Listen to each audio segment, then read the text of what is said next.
Donc, rétablir les modifications qu'on a effectuées peut être important. Par exemple, si j'ai fait ces modifications-ci et que je ne suis pas content des modifications que je veux faire, il y a plusieurs façons.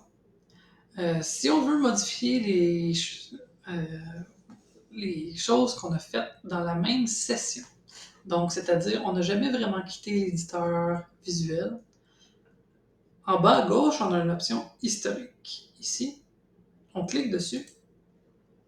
On va voir la liste des actions qu'on a effectuées dans la session en cours, action par action. Donc, si on clique, ça c'est l'action qu'on est rendu. Si on clique sur la prochaine, ça va enlever la dernière modification qu'on a faite, donc l'image. Si on clique ensuite sur la modification suivante, ça va enlever le lien Community. Donc, on y va action par action comme un historique. Donc, si je veux retourner à l'ancienne page que j'avais, juste à cliquer sur Editing Started et ensuite sur Resauvegarder de nouveau. D'autres choses qu'on peut faire, c'est si on est en train de. Si on a brisé la page ou qu'on fait oh non, c'est pas ça qu'elle devrait avoir l'air, j'ai fait plein de choses et je sais plus quoi faire. La première chose à faire, c'est de ne pas sauvegarder. Tant qu'on ne sauvegarde pas, rien ne va se passer du côté visuel du client. Comme là, on va cliquer sur Preview Change.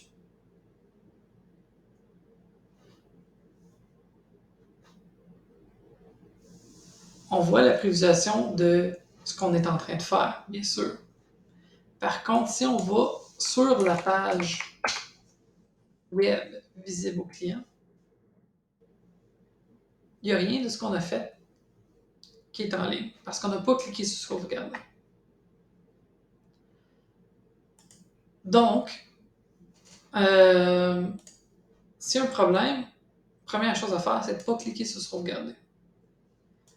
Il y a toujours un historique, donc c'est toujours important d'aller dans l'historique en bas et de retourner dans les actions précédentes. Comme là, on voit, on a tout rétabli. Tout a l'air beau, on clique sur sauvegarder. Et on revient à l'ancienne version.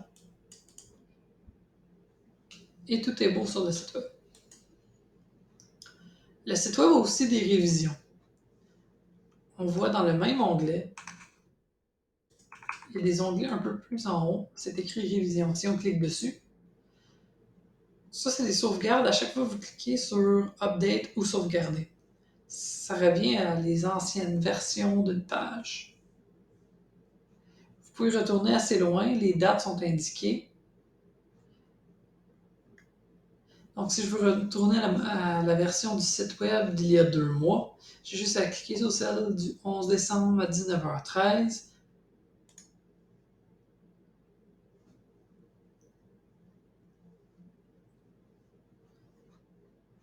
Comme là, on voit les options de service sur mon site, c'est l'ancienne version.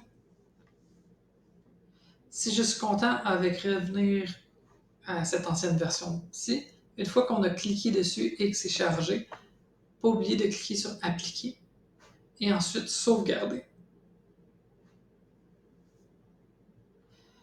Si je ne suis pas content de cette version-ci, j'ai juste à cliquer sur Discard en haut à gauche.